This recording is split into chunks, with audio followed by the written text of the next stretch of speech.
এদেশের মানুষের রক্ত দিয়ে রাজপথ অঙ্কিত করার ইতিহাস কোন বাংলার ঘর নাই যে ঘরে মুজিবুর রহমানকে ভালোবাসে না। আমি প্রধানমন্ত্রিত্ব চাই না, এই সমাজকে আমি চরম আঘাত করতে চাই। নতুন সিস্টেমে যাচ্ছি আমি। পাকিস্তানের সব নিয়ে গেছে, কিন্তু এই চোরটুক ফিরে গেছে আমার কাছে। শেখ মুজিব একজন ক্ষমতালোভী, দুর্নীতিবাজ, মিথ্যাবাদী, চাপাবাজ, নারী পিপাসু মহাপ্রতারকের নাম। আমি প্রধানমন্ত্রিত্ব চাই না। আত্মপ্রচারমুখী মুজিবের জীবনের শুরু থেকে শেষ পর্যন্ত প্রতারণায় নিজেই বারবার নিজেকে ছাড়িয়ে গেছেন। সারা জীবন ক্ষমতায় থাকবার জন্য মুজিব মন ভোলানো বক্তব্য রেখে মানুষকে ধোঁকা দিয়ে ক্ষমতা লাভের পর 180 ডিগ্রি ঘুরে দাঁড়িয়েছিলেন। এই সমাজকে আমি চরম আঘাত করতে চাই।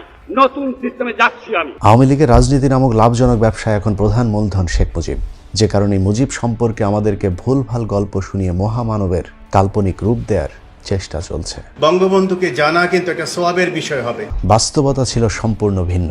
শেখ মুজিবকে নিয়ে করা আমার চ্যানেলের প্রথম ভলিউমে দেখানো হয়েছিল মুজিব ক্ষমতার জন্য কিভাবে পাকিস্তানি শাসক শ্রেণীর সাথে বারবার আঘাত করেছিলেন। আজকের অনুষ্ঠানে দেখবেন ক্ষমতার আসনে বসতে শেখ মুজিব কিভাবে ভারতীয় দালালে পরিণত হয়েছিল। আমার জনসাধারণ ভারতবর্ষের জনসাধারণের কাছে কৃতজ্ঞ। মূলত সদ্য স্বাধীন বাংলাদেশকে শেখ মুজিব পাকিস্তান থেকে ফিরেই পরাধীনতার ভারতীয় শৃঙ্খল পরিয়ে দিয়েছিলেন। কিভাবে মুজিব ভারতের কাছে বাংলাদেশকে বেচে দিয়েছিলেন সেটা জানবার আগে প্রথমেই বলে রাখি, নিরপেক্ষ দৃষ্টিভঙ্গি না থাকলে আমার এই গবেষণা কেউ দেখবেন না। কারণ কোনো কিছু শোনার আগেই যদি আপনার মাথায় বিশেষ কোনো পক্ষপাতমূলক চিন্তা থেকে থাকে, তাহলে আপনাকে সত্য জানানোর চেষ্টা ব্যর্থ হবে।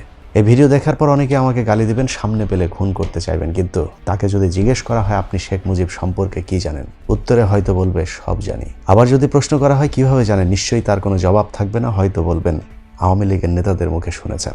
আসলে আওয়ামী লীগ নেতাদের কাছে শেখ মুজিব, বিএনপির কাছে জিয়াউর রহমান কিংবা জামায়াতের লোকজনের কাছে গোলাম আজমের কথা শুনলে আপনি ভুল করবেন। আপনাকে শুনতে হবে নিরপেক্ষ মানুষের কথা কিংবা ওই সময় রাজনৈতিক নেতাদের লেখা ইতিহাস পড়তে হবে। কিন্তু সমস্যা হলো এদেশের মানুষ নিজে পড়ার চেয়ে অন্যের মুখে শুনতে বেশি পছন্দ করেন। ক্ষণজন্মা এই মহাপুরুষ শৈশব থেকেই ছিলেন অত্যন্ত মানবদরদী, কিন্তু অধিকার আদায়ে ছিলেন আপোষহীন। আল্লাহর দেওয়া জীবন বিধানও আমরা লোক ভাড়া করে শুনি, অথচ ঘরের কোণে পড়ে থাকা অর্থসহ 30 পারা কোরআন আমাদের বেশিরভাগ মানুষেরই পড়ার সুযোগ হয়নি, যে কারণে কপ্টারে চড়ে হেলিকপ্টার হুজুরেরা আমাদেরকে ভুলভাল বোঝানোর সুযোগ পায়। ইয়া আইয়ুহাল্লাযীনা আমানু তুবু ইলাল্লাহি তাওবাতান নাসুহা। এই আয়াতে ইশারা দিলেন যে নসুহার মতো তওবা করো। ওরা বানিয়েছে নসুহা নামে একটা লোক ছিল, অথচ এটা পুরাটা অপব্যাখ্যা বানানো। ঠিক একইভাবে রাজনীতিবিদেরা অন্যদেরকে ভুল বুঝিয়ে যুগের পর যুগ সুবিধা নিচ্ছে। এই যেমন শেখ মুজিব সম্পর্কে এখন আমরা যেসব শুনি, আসলেই কি তিনি এরকম মহামানুষ ছিলেন? একদমই না। Mujib Saab went for Bakshal, which means one leader, one party, one country. Sheikh Mujib এদেশের রাজনীতিতে সামনে থেকে নেতৃত্বে আসে মুক্তিযুদ্ধ শুরুর ঠিক আগ মুহূর্তে, আরো সুনির্দিষ্ট করে বললে 7ই মার্চ থেকে। যখন এদেশের মালিক হবার চেষ্টা করেছি, তখনই তারা আমাদের উপর ঝাঁপিয়ে পড়েছেন। আবেগী বাঙালি 7ই মার্চের ভাষণের উত্তেজনায় ভরপুর দু একটি লাইন শুনে মনোমুগ্ধ হয়ে যান, কিন্তু এটা ছিল মুজিবের মহা প্রতারণা। তবে ওই সময় রাজনীতিবিদেরা ঠিকই বুঝেছিলেন মুজিব জনগণকে ধোঁকা দিয়ে এখনো পাকিস্তানের প্রধানমন্ত্রী হবার স্বপ্ন দেখছে। জনগণের প্রতিনিধির কাছে ক্ষমতা হস্তান্তর করতে হবে। আমরা শেখ মুজিবের সাথে রাত 1টায় দেখা করি তার বাসায়, এবং তাকে পরিষ্কার বলে আসি যে আপনি পাকিস্তানের রাষ্ট্রপ্রধান বা প্রধানমন্ত্রী হন, এটা আমরা চাই না। 7ই মার্চের পর থেকে বাঙালি সেনাবাহিনী, পুলিশ সকলেই বিদ্রোহের জন্য প্রস্তুত ছিল, কিন্তু মুজিব কালক্ষেপণের মাধ্যমে পশ্চিম পাকিস্তান থেকে সৈন্য মজুদের সুযোগ করে দেয় পাকিস্তানিদেরকে। অথচ 7ই মার্চ স্বাধীনতার ঘোষণা দিলে 25শে মার্চ গণহত্যা চালাতে পারত না।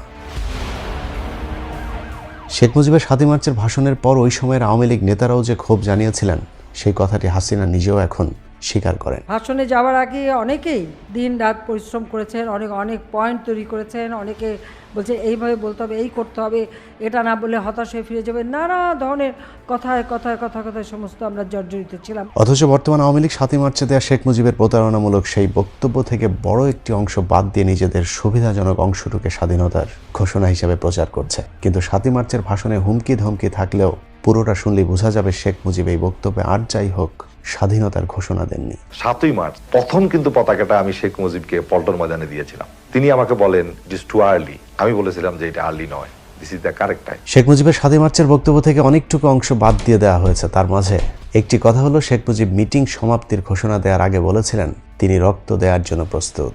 যে রক্ত দিয়ে আপনারা আমাকে একদিন জেলের থেকে বার করে নিয়ে এসেছিলেন, এই রেসকোর্স ময়দানে আমি বলেছিলাম আমার রক্ত দিয়ে আমি রক্তের ঋণ শোধ করবো, মনে আছে? আমি রক্ত তোমার জন্য প্রস্তুত। আমাদের মিটিং এইখানেই শেষ। আসসালামু আলাইকুম।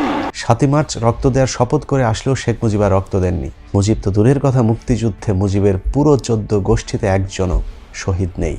ধাপ্পাবাজ মুজিব 25শে মার্চ রাতে পাকিস্তানিদের সাথে আতাত করে চলে যান পাকিস্তানে। সাথে নিয়ে যান ডক্টর কামালকে। পাকিস্তানে গিয়ে তিনি বেশিরভাগ সময় এই ডক্টর কামালের শ্বশুর বাড়িতেই অবস্থান করেছেন।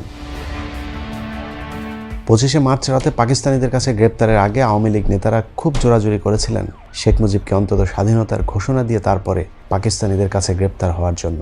কিন্তু শেখ মুজিব স্বাধীনতার ঘোষণা না দিয়ে তাজউদ্দিনকে বলেছিলেন, বাড়িতে গিয়ে নাকে তেল দিয়ে ঘুমাও, 27 তারিখে হরতাল। যে তথ্যটি তাজউদ্দিন আহমেদের মেয়ে তার বইতে লিখেছেন। এভাবে দুই পাকিস্তানকে এক রাখার স্বপ্নদ্রষ্টা মুজিব মুক্তিযুদ্ধের পুরো 9 মাস কথিত জেল থেকে বেরিয়েই হয়ে যান পাকিস্তান বিরোধী জাতির পিতা বঙ্গবন্ধু শেখ মুজিব। শ্রীমতী গান্ধী আমার জন্য দুনিয়ার এমন জায়গা নাই যেখানে চেষ্টা করেন নাই আমাকে রক্ষা করার জন্য। আমি ব্যক্তিগতভাবে তার কাছে কৃতজ্ঞ। যখন যেমন তখন তেমন মুজিবের এই বক্তব্য শোনার পর কে বলবে মাত্র 2 দিন আগেই শেখ মুজিব পাকিস্তানে দালালি করে এসেছে। शेख मुजीब ने कहा, मुझे रेडियो पाकिस्तान ले चलो, मैं अभी बंगाल के लोगों से खिताब करूंगा और पाकिस्तान वैसे का वैसा कायम रहेगा। 14 ডিসেম্বর মুজিব ইয়াহিয়া সহ পাকিস্তানের রাজনৈতিক নেতাদের মাঝে গুরুত্বপূর্ণ একটি মিটিং হয়। সেখানে সবাইকে জানানো হয় জেনারেল ইয়াহিয়া আত্মসমর্পণের সিদ্ধান্ত নিয়েছেন। একথা শুনে শেখ মুজিব প্রচন্ড ক্ষেপে চেয়ার থেকে উঠে দাঁড়ান। মুজিব নিয়াজিকে বলেন, না, তোমাদের সিদ্ধান্তে পূর্ব পাকিস্তান আলাদা হতে পারে না। আমি পাকিস্তানের মেজরিটি পার্টির লিডার, আমাকে পাকিস্তান রেডিও টিভিতে নিয়ে চলো। আমি পূর্ব পাকিস্তানের জনগণকে বোঝাবো যেভাবেই হোক 2 পাকিস্তানকে এক रखते ही হবে। इस पाकिस्तान फाल हो गए, इंडिया ने फतह कर ली, तो इधर जो पाकिस्तान में मैंने या को उतार के तो मैंने खुद अपने में बन गई। शेख मुजीब एकदम जैसे ना उछल के खड़ा हो गया गुस्से में, how it is possible, you are usurper, I am majority leader, तुम कैसे बन सकते हो प्राइम मिनिस्टर, ये मेरा हक है। মুক্তিযুদ্ধের 9 মাস পাকিস্তানি সামরিক বাহিনী ও বিভিন্ন রাজনৈতিক নেতাদের সাথে মিটিংগুলোতে মুজিবকে জানানো হয়েছিল পূর্ব পাকিস্তানে তেমন কিছুই হচ্ছে না। আসলে সেটাই সত্যি ছিল। 1971 সালে এপ্রিলের পর থেকে অফিস আদালত, ঢাকা বিশ্ববিদ্যালয়ের সহ শিক্ষা প্রতিষ্ঠান স্বাভাবিক হয়ে যেতে থাকে। সবচেয়ে সাহসী ত্যাগী মুক্তিযোদ্ধাও বিশ্বাস করতে পারতেন না মুক্তিযুদ্ধ করে বাংলাদেশ স্বাধীন করা সম্ভব।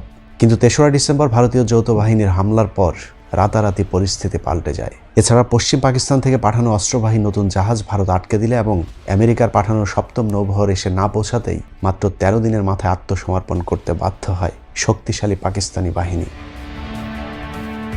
কিন্তু হঠাৎ করে পাকিস্তানি শীর্ষ সেনা অফিসারদের কাছে শোনার পর শেখ মুজিব বাংলাদেশের স্বাধীনতার কথা বিশ্বাস করতে পারছিলেন না। তবে পাকিস্তানিরা বুঝতে পেরেছিলেন ততক্ষণে অনেক দেরি হয়ে গিয়েছে, যে কারণে মুজিবকে পাকিস্তান রেডিও টিভিতে না পাঠিয়ে বাংলাদেশে পাঠানোর সিদ্ধান্ত নেওয়া হয়। কারণ তারা মনে করেছিলেন মুজিবকে দিয়ে আবারও 2 পাকিস্তানে এক করানো সম্ভব। শেখ মুজিবের ব্যক্তিগত খরচের জন্য একটি লাগেজ ভর্তি মার্কিন ডলারও সাথে দিয়ে দেওয়া হয়েছিল। যে তথ্যটি পাওয়া যায় এয়ার মার্শাল জাফরে চৌধুরীর লেখা মোজাইক অফ মেমোরি বইয়ের 75 নম্বর পৃষ্ঠায়। যেহেতু জামায়াত ইসলামী সহ বাংলাদেশের বিরাট একটা অংশ পাকিস্তান আলাদা হোক এটা চাইতো না, সে কারণেই পাকিস্তানিদের আশা ছিল শেখ মুজিবকে দিয়ে আবারও 2 পাকিস্তানে এক করানো সম্ভব। কিন্তু পাকিস্তানিদের কাছে দিয়ে আসা কথা শেখ মুজিব পাকিস্তান থেকে লন্ডনে গিয়েই ভুলে যান। পাকিস্তান থেকে লন্ডনে নামার পরে ভারতীয় গোয়েন্দা সংস্থার কবজায় বন্দী হন শেখ মুজিব। সেখান থেকে মুজিবকে জানিয়ে দেওয়া হয় বাংলাদেশ এখন ভারতের নিয়ন্ত্রিত একটি ভূখণ্ড, এখানে রাজা হতে হলে আগে ভারতের প্রজা হতে হবে।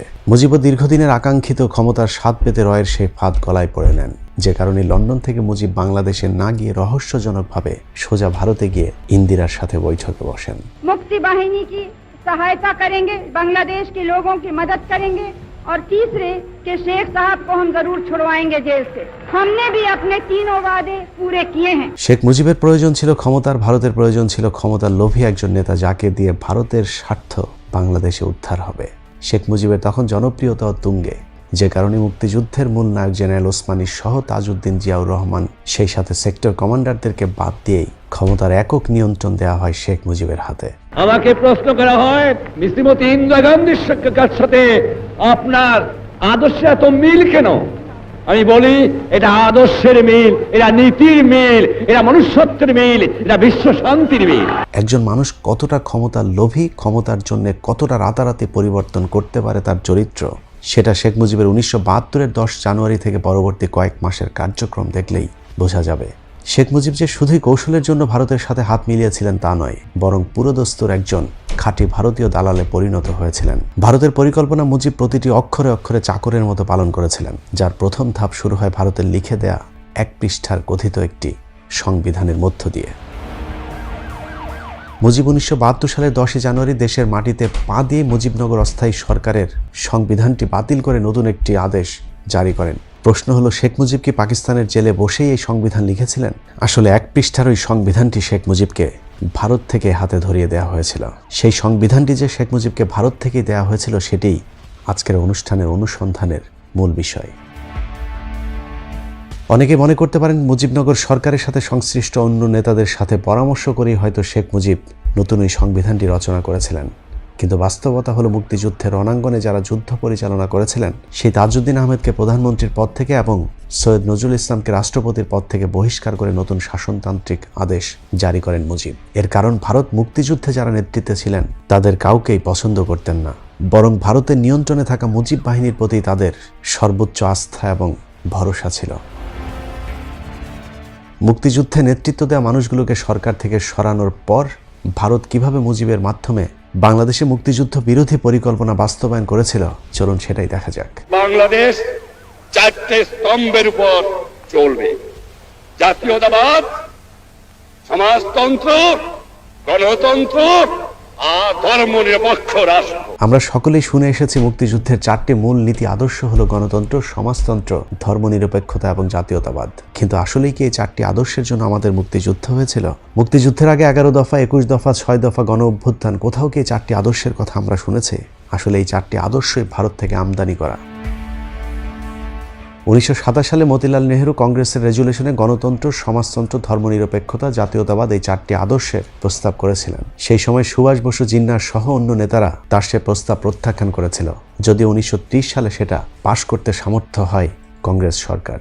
রহস্যজনক, সেই 4টি আদর্শকে শেখ মুজিবের হাত দিয়ে হুবহু ভারত বাংলাদেশের মুক্তিযুদ্ধের আদর্শ হিসেবে চালিয়ে দেয়। অথচ মুজিবের ভাড়া করে আনা ওই সংবিধানের জাতীয়তাবাদ ছাড়া বাকি 3টি আদর্শই মুক্তিযুদ্ধের মূল আদর্শের সাথে সরাসরি সাংঘর্ষিক। এর মধ্যে হাত লাগাতে পারবে না, এটা সোজাসুজি আমরা করব। আর আপনারা জানেন আমি সোজা মানুষ, সোজা কথা বলি, যা বলি যেটা বুঝি সেটা বলি এবং সেটা করি। যেমন গণতন্ত্রের নামে যে সংসদীয় সরকার ব্যবস্থা চালু করা হয়েছিল মুক্তিযুদ্ধের আগে, তা কেউ দাবি করেনি, বরং 23 বছর পশ্চিম পাকিস্তানের পার্লামেন্টারি ফর্ম অফ গভর্নমেন্টের বিরুদ্ধেই লড়াই করেছে বাংলাদেশের মানুষ। সকলের দাবি ছিল রিপাবলিক ফর্ম অফ গভর্নমেন্টের। 1949 সালে 24শে জুন আওয়ামী লীগের প্রথম গঠনতন্ত্রেও রিপাবলিক ফর্ম অফ গভর্নমেন্টের কথা বলা হয়েছিল। 1954 সালে নির্বাচনের সময় আওয়ামী লীগের 21 দফায় রিপাবলিক ফর্ম অফ গভর্নমেন্টের কথা বলা হয়েছে। রিপাবলিক ফর্ম এবং পার্লামেন্টারি ফর্মের মাঝে মৌলিক পার্থক্য হলো, রিপাবলিক ফর্মে যে কোনো সময় চাইলেই গণভোটের মাধ্যমে সরকারকে ক্ষমতাচ্যুত করা সম্ভব, কিন্তু সংসদীয় গণতন্ত্রে পার্লামেন্টের সংখ্যাগরিষ্ঠতাই সবকিছুর ঊর্ধ্বে, যে কারণে মুজিব রিপাবলিকের পরিবর্তে পার্লামেন্টারি ফর্মকে বেছে নিয়েছিলেন। অথচ ধোঁকাবাজ মুজিব সারা জীবন রিপাবলিক সরকারের দাবিতে আন্দোলন করে এসেছেন। আমি বিশ্বাস করি গণতন্ত্রে, আমি বিশ্বাস করি সোশ্যালিজমে। স্বাধীনতা যুদ্ধের দলিলপত্র প্রথম খণ্ডের 427 নম্বর পৃষ্ঠার তথ্য অনুযায়ী 1955 সালের 25শে অগাস্ট সংবিধান সভায় শেখ মুজিব গণভোটের জন্য আকুল আবেদন জানিয়েছিলেন। মুজিব বলেছিলেন, যদি জনগণের জাতীয় ইস্যু জনগণের স্বার্থের বিরুদ্ধে যায় এবং গণভোটের ব্যবস্থা না থাকে, তাহলে জনগণ অসাংবিধানিক পন্থায় দাবি আদায়ে ঝাঁপিয়ে পড়বে।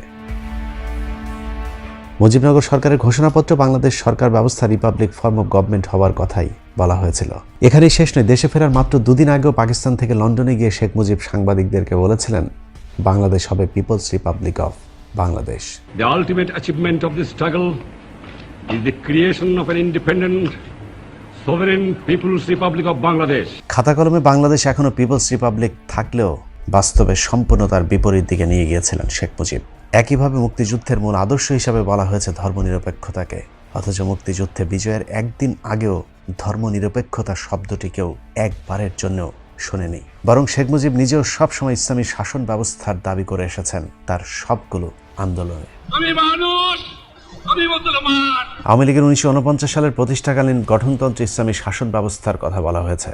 1954 সালে যুক্ত ফ্রন্টের 21 দফায় বলা হয়েছে, ইসলামী শরিয়ার বাইরে কোনো আইন করা যাবে না।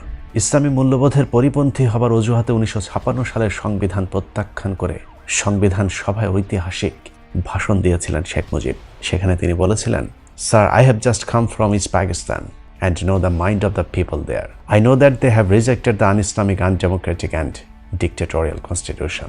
It cannot be accepted by the people of Pakistan, particularly people of East Pakistan. 1970 সালে নির্বাচনের পর আওয়ামী লীগের প্রণীত খসড়া সংবিধানের 5 নম্বর দফায় বলা হয়েছে, কোরআন সুন্নাহর ভিত্তিতে রাষ্ট্র পরিচালনা হবে, তবে অন্য ধর্মের নাগরিকেরা নির্বিঘ্নে তাদের ধর্ম পালনের সুযোগ পাবে। শুধু আওয়ামী লীগ নয়, সমাজতান্ত্রিক দল সহ সবগুলো রাজনৈতিক দল একটি জায়গায় একমত হয়েছিলেন, তা হল ইসলামী শরিয়া বিরোধী কোনো আইন প্রণয়ন করা যাবে না। মেজর জিয়াউর রহমানের ডাকে মুক্তিযুদ্ধ শুরুর মাত্র 2 দিন আগে 23শে মার্চ আওয়ামী লীগের পক্ষ থেকে ইয়াহিয়াকে যে খসড়া সংবিধান তুলে দেওয়া হয়েছিল, সেখানেও মুজিব লিখেছিলেন, কোরআন সুন্নাহ বিরোধী কোনো আইন করবে না আওয়ামী লীগ। বর্তমানে 71 টিভির বদৌলতে আজকে যারা সংবিধানে বিসমিল্লাহির রহমানির রহিম এবং রাষ্ট্র ধর্ম ইসলামের বিরুদ্ধে কথা বলেন, সেই সব মুরগি সাপ্লায়ার এবং বাংকার যোদ্ধারা হয়তো জানেন না, যুদ্ধকালে মুজিবনগর সরকার গঠিত হওয়ার পর প্রবাসী সরকারের পক্ষ থেকে বাংলাদেশের জনগণকে স্বাধীনতা যুদ্ধে যোগ দেওয়ার জন্য প্রথম যে আহ্বান জানানো হয়েছিল, সে আহ্বানের প্রথম বাক্য ছিল আল্লাহু আকবার। আহ্বানের সব শেষ লাইনে বলা হয়েছে, পাকিস্তানি বাহিনীর সহায় আধুনিক মরণাস্ত্র আর আমাদের সহায় পরম করুণাময় সর্বশক্তিমান আল্লাহ তাআলার সাহায্য। অতএব মুক্তিযুদ্ধের সাথে ইসলামের কোনো সাংঘর্ষিকতা নেই। অথচ ভারত থেকে মুজিবের পকেটে করে আনা সংবিধান কিংবা 72-এর সংবিধান থেকে 4র্থ সংশোধনী কোথাও শেখ মুজিব বিসমিল্লাহির রহমানির রহিম শব্দটি পর্যন্ত রাখতে দেননি। আসলে সংবিধান থেকে ইসলাম কিংবা বিসমিল্লাহ উঠিয়ে দেওয়ার মূল উদ্দেশ্য ভারতকে খুশি করা। ধর্মনিরপেক্ষতার নামে ভারত এদেশে ইসলামকে ধ্বংস করে হিন্দুত্ববাদকে চাপিয়ে দেওয়ার লক্ষ্যে মুক্তিযুদ্ধের আদর্শের মাঝে ধর্মনিরপেক্ষতা ঢুকিয়ে দেওয়ার চেষ্টা করেছে। রবীন্দ্রনাথের দেবীকে নিয়ে প্রার্থনা আমাদের জাতীয় সঙ্গীত হিসাবে চাপানো হয়েছে, দাড়ি টুপিকে মুক্তিযুদ্ধের বিরুদ্ধে দাঁড় করানো হয়েছে, আর এসব কাজে ভারত বরাবরই আওয়ামী লীগকে বিশ্বস্ত বন্ধু হিসেবে কাছে পেয়েছে, কারণ রাজনীতিতে এরা পাকা। Islamic push Bangladesh towards extremism. You know, Bangladesh is a secular country. হাসিনার মতো মুজিবও সারা জীবন ইসলামের নামে রাজনীতি করে ভারতকে খুশি করার লক্ষ্যে নিজেকে শেষ পর্যন্ত সেকুলারিজমে বিশ্বাসী বলেও ঘোষণা করতে দ্বিধাবোধ করেননি। আমি বিশ্বাস করি সেকুলারিজমে। এছাড়া সমাজতন্ত্র আমাদের মুক্তিযুদ্ধের চেতনা বিরোধী। মুক্তিযুদ্ধ কেন্দ্রিক কোনো আন্দোলনেই সমাজতন্ত্রের দাবি ছিল না, বরং গণতন্ত্র এবং সমাজতন্ত্র অনেকটাই বিপরীতমুখী পন্থা। এভাবেই শেখ মুজিব আমাদের সংবিধানের 12টা বাজিয়ে গেছেন। মুজিবের এ ধরনের ডিগবাজি যেন কেউ বুঝতে না পারে, সেজন্যই পুরো সংবিধানের প্রতিটি পৃষ্ঠা বাংলায় অনুবাদ করা হলেও মুজিবের পকেটে করে আনা সংবিধানের পৃষ্ঠাটি আজও পর্যন্ত অনুবাদ করা হয়নি। স্বাধীন বাংলাদেশের প্রথম পূর্ণাঙ্গ সংবিধান বা 72-এর সংবিধানও শেখ মুজিবের উপর ভারতের প্রভাব সুস্পষ্ট। তখন থেকেই ভারত আমাদের ইসলামের উপর হাত দিয়েছিল। 1972 সালে 11 এপ্রিল গণপরিষদ সদস্য ডক্টর কাজী খাদেমুল ইসলাম সংসদে কোরআন পাঠ করে তারপরে সংবিধান প্রণয়নের কাজ শুরু করার অনুরোধ করলে শেখ মুজিব সেদিন কোরআন পাঠের অনুমতি দেননি। সেই সংবিধানটি যে ভারতের তৈরি করা তা সংবিধানের একটি অনুচ্ছেদ পড়লেই বোঝা যাবে। 72-এর সংবিধানের 145-এর ক অনুচ্ছেদে বলা হয়েছে, বিদেশের সহিত সব চুক্তি রাষ্ট্রপতির নিকট পেশ করা হইবে এবং তিনি সেটা সংসদে পেশ করিবেন, তবে শর্ত থাকে যে নিরাপত্তার স্বার্থে সংশ্লিষ্ট কোনো বন্ধু দেশের সাথে চুক্তি কেবলমাত্র সংসদের গোপন বৈঠকে পেশ করা হইবে। পৃথিবীর কোনো দেশের সংবিধানে বিদেশের সাথে চুক্তির ক্ষেত্রে কোনো গোপনীয়তার বিধান নেই, কিন্তু ভারতের সাথে নানা গোপন চুক্তি করতেই সংবিধানের এই অনুচ্ছেদটি যুক্ত করে দেয় ভারত। এখনও যার সুবিধা ভোগ করছে হিন্দুত্ববাদী রাষ্ট্রটি। শেখ হাসিনা কখন ভারতের সাথে কোন চুক্তি করছেন বাংলাদেশের মানুষের পক্ষে তা জানাও সম্ভব হচ্ছে না। স্বাধীনতার পরপর ভারতের দাদাগিরি আর লুটপাটে অতিষ্ঠ ছিল বাংলাদেশের মানুষ, যে কারণে চারিদিক থেকে ভারতের সমালোচনা হচ্ছিল। মানুষের সমালোচনা বন্ধ করতে শেখ মুজিব সংবিধানকে কাজে লাগিয়েছিলেন। সংবিধানের রক্ষা কবচ 39 অনুচ্ছেদের প্রথম দফায় বলা হয়েছে, চিন্তা ও বিবেকের স্বাধীনতা নিশ্চয়তা দেওয়া হইল। কিন্তু টাউট মুজিব দ্বিতীয় দফায় যুক্ত করেন, রাষ্ট্রের নিরাপত্তা বন্ধু রাষ্ট্রসমূহের সহিত বন্ধুত্বপূর্ণ সম্পর্কের ক্ষেত্রে বাক স্বাধীনতার শর্ত প্রযোজ্য। বাক স্বাধীনতার ক্ষেত্রে এ ধরনের শর্ত পৃথিবীর ইতিহাসে কোনো গণতান্ত্রিক দেশের সংবিধানে আজ পর্যন্ত যুক্ত করা হয়নি। যে কারণে শ্রী মানবেন্দ্র নারায়ণ লারমা সংসদের ভেতরে মুজিবের মুখের সামনে বলেছিলেন, বন্ধু রাষ্ট্রের দোহাই দিয়ে মুজিব যে সংবিধান রচনা করেছে সেই একই রকম সংবিধান আইয়ুব খানও করেছিল, তাহলে মুজিব আর আইয়ুবের মধ্যে পার্থক্য কোথায়? স্বাধীন বাংলাদেশের প্রথম সংবিধান যে ভারত থেকে আমদানি করা হয়েছিল তার উৎকৃষ্ট মন্তব্য করেছিলেন রাষ্ট্রবিজ্ঞানী রওনক জাহান। যিনি ঢাকা বিশ্ববিদ্যালয়ের পাশাপাশি কলম্বিয়া ও হার্ভার্ড বিশ্ববিদ্যালয়ের মতো প্রতিষ্ঠানে গবেষণায় যুক্ত ছিলেন। রওনক জাহান বলেছিলেন, the constitution of Bangladesh is an interesting documents since it is an attempt two facilitate political development in Bangladesh according to Indian model. তিনি বাংলাদেশের সংবিধানকে কৌতূহলীপূর্ণ বা সন্দেহজনক নথি হিসাবে উল্লেখ করেছিলেন, কারণ এই সংবিধানে ভারতীয় মডেল হিন্দুত্ববাদকে চাপিয়ে দেওয়ার চেষ্টা করেছিল শেখ মুজিব। সংবিধানের খসড়া প্রস্তুতের পর 1972 সালে দৈনিক পূর্ব বাংলা পত্রিকার 17 অক্টোবরের খবরে ভিনদেশী সংবিধান শিরোনামে মাওলানা ভাসানীর একটি কলাম ছাপা হয়েছিল, যেখানে বলা হয় 23 বছর দুই পাকিস্তান মিলেও একটি সংবিধানের জন্য হাহাকার করে সেটা সম্পূর্ণ করতে পারেনি, অথচ সেই সংবিধান প্রস্তুত করতে সময় লেগেছে মাত্র 6 মাস। কে করল এই সংবিধান? মুজিব আর কামাল? জনসাধারণের গণভোট হইল না, বুদ্ধিজীবীদের পরামর্শ লাগেনি, মুক্তিযোদ্ধাদের গা ঘেঁষতে দেওয়া হয়নি, 34 জন বাদে গণপরিষদ সদস্যদের মধ্যে কেউ জানে না, তাহলে এই সংবিধান কোত্থেকে নাজিল হলো তার শানে নজরুল 7 কোটি মানুষের জানার হক রহিয়াছে। জনসাধারণকে ধোঁকা দিয়ে এভাবে ভারতের দেয়া সংবিধানকে ডক্টর কামালের রচিত সংবিধান বলে চালিয়ে দেয় শেখ মুজিব, যে কারণে 72-এর সংবিধানকে মাওলানা ভাসানী, ন্যাপ সহ সব রাজনৈতিক দল প্রত্যাখ্যান করেছিল। ডক্টর আবুল ফজল হক তার বাংলাদেশের শাসন ব্যবস্থা ও রাজনীতি বইয়ের 134 নম্বর পৃষ্ঠায় মুজিবের সেই সংবিধান সম্পর্কে বিভিন্ন দলের একটি মন্তব্য তুলে ধরেছেন, যেখানে বাংলাদেশ কমিউনিস্ট পার্টির সংবিধানকে সংশোধনের অযোগ্য বলে ঘোষণাও তা প্রত্যাখ্যান করেন। তাদের মতে মুজিবের 72-এর সংবিধানের চেয়ে আইয়ুব খানের 62-এর সংবিধানে মানবাধিকারের নিশ্চয়তা অনেক বেশি পরিমাণে ছিল। ন্যাপ প্রধান মাওলানা ভাসানী বলেছিলেন তার দল এই সংবিধান গ্রহণ করবে না। বিপ্লবী ছাত্র ইউনিয়ন মাওলানা ভাসানীর সাথে একমত প্রকাশ করে খসড়া সংবিধানের বিরুদ্ধে গণ আন্দোলন করে তোলার আহ্বান জানান। আসম রব বলেছিলেন এটি একটি বাজে সংবিধান। 16 ডিসেম্বর আগে এগুলি ডিসাইড করেছে পৃথিবীর কোনো বই আমি পড়ি নাই, যদি কেউ দেখাইতে পারে আমি তার কাছে সারেন্ডার করব। শুধু সংবিধান নয়, প্রতিটি ক্ষেত্রে শেখ মুজিব ভারতের পক্ষে কাজ করেছিল। 16 ডিসেম্বর পাকিস্তানি বাহিনীর আত্মসমর্পণের সময় কেন বাংলাদেশের পক্ষ থেকে কাউকে রাখা হয়নি তা নিয়ে মুক্তিযোদ্ধাদের মধ্যে চরম ক্ষোভ থাকলেও শেখ মুজিব কোনো প্রশ্ন করেননি, বরং স্বাধীনতা পরবর্তী পাকিস্তান বাহিনীর ফেলে যাওয়া অস্ত্রশস্ত্র সহ কলকারখানার মূল্যবান যন্ত্রপাতি লুটপাটে ভারতকে সর্বাত্মক সহায়তা করেছিল শেখ মুজিব। মুক্তিযুদ্ধের 9 নম্বর সেক্টরের কমান্ডার মেজর জলিল তার অরক্ষিত স্বাধীনতায় পরাধীনতা বইতে লিখেছেন, মুক্তিযুদ্ধের সর্বাধিনায়ক জেনারেল ওসমানীর কাছে পাকিস্তানি জেনারেল নিয়াজি আত্মসমর্পণ করলেন না কেন? আত্মসমর্পণের সময় ওসমানী উপস্থিত ছিলেন না কেন? কর্নেল ওসমানী আত্মসমর্পণের বেশ কয়েকদিন পর ঢাকায় এলেন কেন? এই কদিন ওসমানী কোথায় ছিলেন? তিনি কি তাহলে সত্যি কলকাতায় বন্দী ছিলেন? মেজর জলিল আরও লিখেছেন, 17 ডিসেম্বর খুলনা সার্কিট হাউস মাঠেও পাকিস্তানি সেনাদের আরেকটি আনুষ্ঠানিক আত্মসমর্পণ পর্ব অনুষ্ঠিত হয়। 9 সেক্টরের অধিপতি হিসাবে আমি সেখানে উপস্থিত থাকলেও আমাকে জোর করে ভারতীয় সেনারা পেছনের সারিতে ফেলে দেয়। অনেক চেষ্টা করেও আমি আর সামনে আসতে পারিনি। এভাবেই দীর্ঘ 9 মাসের অসীম ত্যাগ, তিতিক্ষা আর আত্মাহুতির মধ্য দিয়ে রচিত বিজয় পর্ব ভারতীয় শাসক চক্র দ্বারা লুণ্ঠিত হয়।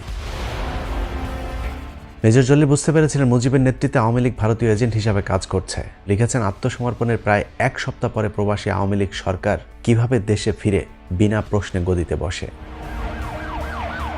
9 নম্বর সেক্টরের অধিনায়ক হিসাবে দায়িত্ব পালনের কারণে যশোর, খুলনা অঞ্চল দিয়ে ভারতীয় বাহিনীর লুটপাটের দৃশ্য সবচেয়ে বেশি প্রত্যক্ষ করেছেন মেজর জলিল, যে কারণে মেজর জলিল সর্বপ্রথম ভারতীয়দের বিরুদ্ধে প্রতিবাদী হয়ে উঠেছিলেন, কিন্তু শেখ মুজিব তাকে আটক করে কোর্ট মার্শালের নির্দেশ দেন। মজার বিষয় হলো শত শত বিহারি নারীদের ধর্ষণকারী পাকিস্তান বিদ্বেষী মেজর জলিলকে অবশেষে পাকিস্তানের মাটিতেই মরতে হয়েছে। ভারত নিয়ন্ত্রিত বাংলাদেশ নামক ভূখণ্ডে তার জায়গা হয়নি। ভারতে এসব লুটপাট এবং বুদ্ধিজীবী হত্যাকাণ্ডে ভারতের জড়িত থাকার প্রমাণ নিয়ে ডকুমেন্টারি তৈরি করার কারণে জহির রায়হানকে গুম করা হয়। দেশ স্বাধীনের পর এটা ছিল ভারতের প্রথম গুম। প্রথম জহির রায়হানের খোঁজে পান্না কায়সার সহ পরিবারের সদস্যরা শেখ মুজিবের কাছে গেলে তাদেরকে মুজিব বলেন জহিরের বিষয়ে বেশি বাড়াবাড়ি না করবার। এরপর তারা আর কোনোদিন বিচার চাইতে যাননি। সাংবাদিকদের প্রশ্নের জবাবে মুজিব বলেছিলেন, গুম নয়, জহির রায়হান বাড়ি থেকে পালিয়ে গিয়েছে। মুজিবের বক্তব্য অনুযায়ী পরদিন পত্রিকাগুলো শিরোনাম করে জহির পলাতক, কিন্তু পলাতক জহির আর ফিরে আসেনি মানুষের মাঝে।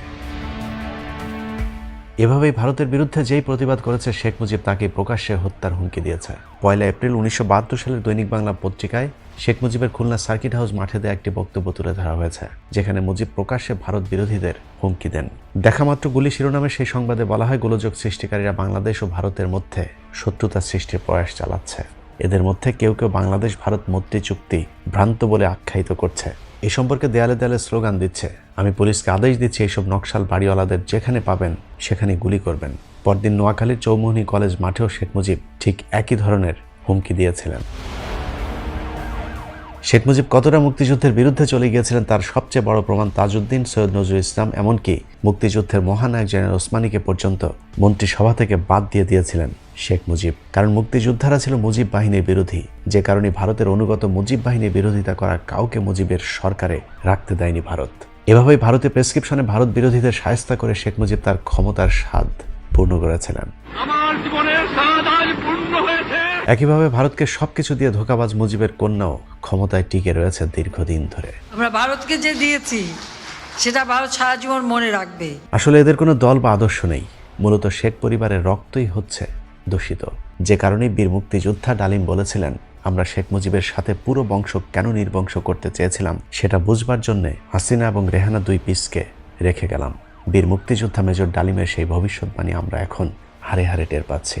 2 পিসেই যদি এই অবস্থা হয়, তাহলে আরো কয়েক পিস যদি থাকতো তাহলে কি হতো সেটা একটু চিন্তা করে দেখুন। আল্লাহ হাফেজ।